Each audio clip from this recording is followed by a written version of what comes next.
Live from the Plymouth Canton Educational Park. You're listening to Newsfile at 5:30 on 88.1 The Park.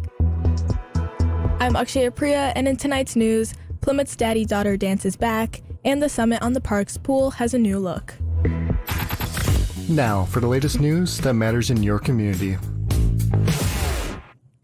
An afternoon of dancing and memories for fathers and their daughters is back next month when the City of Plymouth's Recreation Department presents its annual Daddy-Daughter Dance. The event will feature a DJ, arts and crafts, face painting, a photo booth, snacks, and refreshments. While the event may be known as the Daddy-Daughter Dance, uncles, grandfathers, and guardians are all welcome to attend. Assistant Recreation Director for City of Plymouth, Brandon Shakta, says the dance is a great way to have fun despite the cold weather outside. I think people should just come. It's a fun event, something a little different. We're reason to get out of the house. It's cold out. Enjoy some time with your daughter. Listen to some music. Have fun. Just create good memories and have a good time. Separate dances will be held on February 2nd and 3rd from 6:30 to 8:30 p.m. at the Plymouth Cultural Center. Tickets are currently on sale until January 29th while supplies last. For more information, visit plymouthmi.gov. Swimmers at Canton Summit on the Park will be greeted by a new look at the complex's aquatic center after the completion of a major renovation project. The renovations include completely new tiling for all of the center's pools, cedar decking, a new waterfall, and a new painting on the pool deck. Community Center Specialist Evan Sweet says the additions will enhance the experience at the center.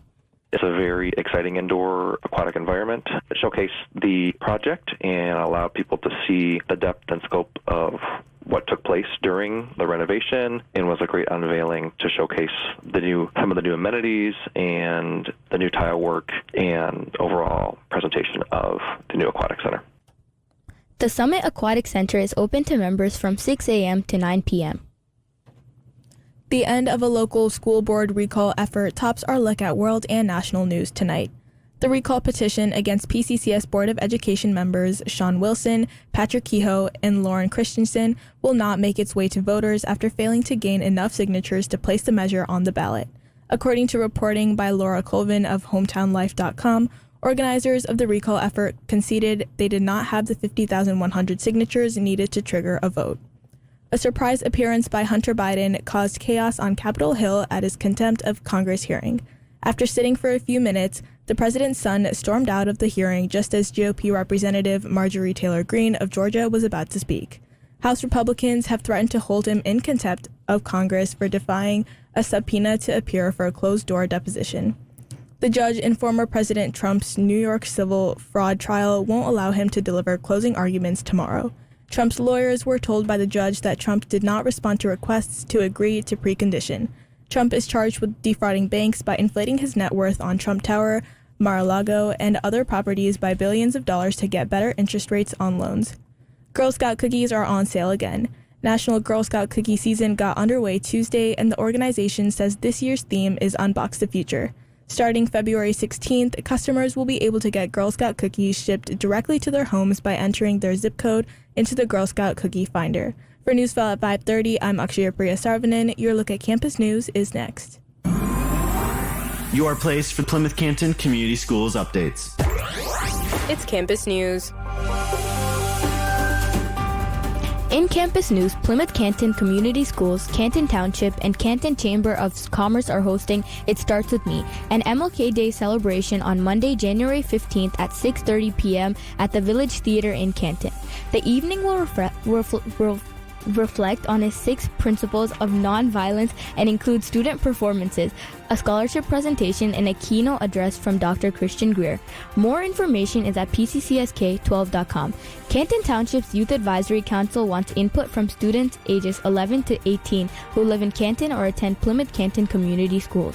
The students will have an opportunity to shape youth development in our community. More information is available by emailing Chelsea Straub at cantonmi.gov. The PCEP Red Cross Club will host a school-wide blood drive on Wednesday, January 31st from 7:30 a.m. to 1:30 p.m. in the Plymouth High School gym. Students that donate must be at least 16 years old and have a permission slip. For Campus News, I'm Naimisha. Your look at sports is next. The K-pop universe is constantly changing with trendy comebacks and updates from all your favorite idols.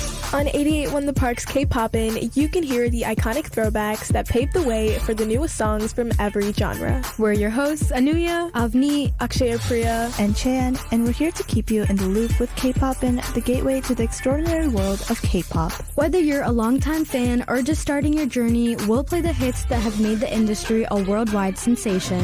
Join us every week with news updates and artist spotlights on Tuesdays and Wednesdays from 6 to 7 p.m. So tune in, turn it up, and let K-Poppin' show you the beats that are taking over the world.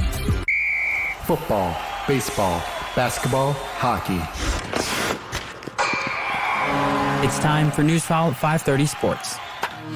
In PCEB Sports yesterday, Plymouth girls basketball fell to Howell 50-16. They'll take on Heartland on Friday. The Salem boys basketball team narrowly lost to Heartland 60-56. Ryan Peters led the Rocks with 17 points. They'll get ready to take on Canton on Friday. Plymouth boys swim and dive left Stevens in high school after a 93-87 win against the Spartans. Today, both Plymouth and Canton wrestling match up against Novi and Northville, while the PCEB Penguins girls ice hockey team skates against Grosse Pointe South. Canton bowling heads to Howell to face off against the Highlanders. The Pistons' latest losing streak is up to 5 after a 131-110 setback to the Sacramento Kings in LCA. Bojan Bogdanovic dropped in 26 points to face the Pistons, who fell to 3-34 on the season. The Pistons host the Spurs tonight. The Lions are back to work preparing for Matthew Stafford and the Rams. Detroit will host Los Angeles on Sunday in the NFC wildcard round. It will be Stafford's first game at Ford Field since requesting a trade from the Lions back in 2020. Meanwhile, the Lions will be looking to win their first playoff game in 32 years. Michigan is headed to College Park to square off with Maryland tomorrow night. The Wolverines have dropped 4 in a row following their loss to Penn State over the weekend. U of M is now 6-9 on the season, including just 1-3 in Big Ten play. Michigan State is on the road tomorrow to battle 10th-ranked Illinois in Champaign. The Spartans saw their 5-game winning streak end with a Sunday's loss at Northwestern. MSU is now 9-6 on the season and 1-3 in Big Ten play. For Newsfile 5:30, I'm Leo. Traffic and weather is next. From M14 to I-94. Your look at traffic starts now. I-275 has its normal afternoon slow spots through the construction zone from M14 to Michigan Avenue. M14 is slow in the right lane after Sheldon Road heading toward the I-275 interchange. That's all for traffic. Your look at weather is next. 88.1 The Park with your local weather forecast. We could have some late night snow with an overnight low of 32. Precipitation will continue during the early morning tomorrow with a cool high of 37. Right now in Plymouth Canton, it's 35 degrees under cloudy skies. On your source for the best local news, 88.1 The Park. For Naimisha and Leo, I'm Akshaya Priya on Newsfile at 5:30. Stick around, Community Focus is next, followed by K-Poppin' at 6 and Plymouth and Canton's hit music.